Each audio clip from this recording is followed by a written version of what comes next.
आजकल ये ट्रेंड बन गया है कि वेकेशन स्टार्ट होते ही हम घर से निकल जाते हैं, इंटरनेशनल ट्रिप्स करते हैं, इंडिया में इधर उधर जाते हैं, नेचर के पास जाते हैं। बट नानी और दादी के घर कोई नहीं जाता, क्योंकि वहाँ पे इंस्टाग्रामेबल फोटोज़ नहीं मिलता है, वहाँ थ्रिल्स नहीं है, वहाँ एडवेंचर्स नहीं है।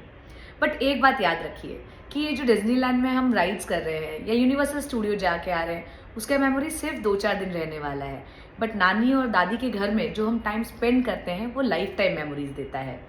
नानी और दादी का घर ही ऐसी जगह है जहाँ पे लेट तक हम जगे रहते हैं और सुबह फिर भी जल्दी उठ जाते हैं।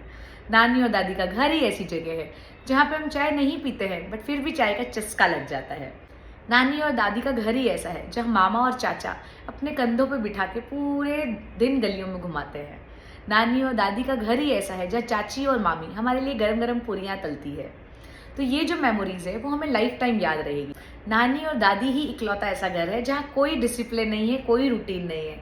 आप जब चाहो तब उठोगे, जब चाहो तब खाओगे, जो चाहो वो खाओगे। और एक बात तो है, बीइंग अ पेरेंट हम बहुत सारी चीज़ें बच्चों को नहीं सिखा पाते जो वो अपनी नानी और दादी के घर जाके सीख जाते हैं। नानी और दादी के घर पे आपको इंस्टाग्रामेबल फोटोज तो नहीं मिलेगी, थ्रिल्स नहीं मिलेंगे, एडवेंचर्स नहीं मिलेंगे, बट वहाँ मिलेगी सिबलिंग्स के साथ की हुई मस्ती।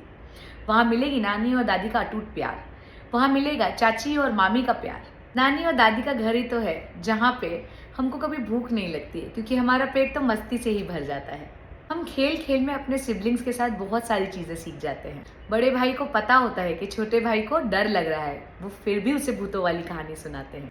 तो मत दीजिए अपने बच्चों को मटेरियलिस्टिक मेमोरीज, उनको रियलिस्टिक मेमोरीज देने की ज़रूरत है।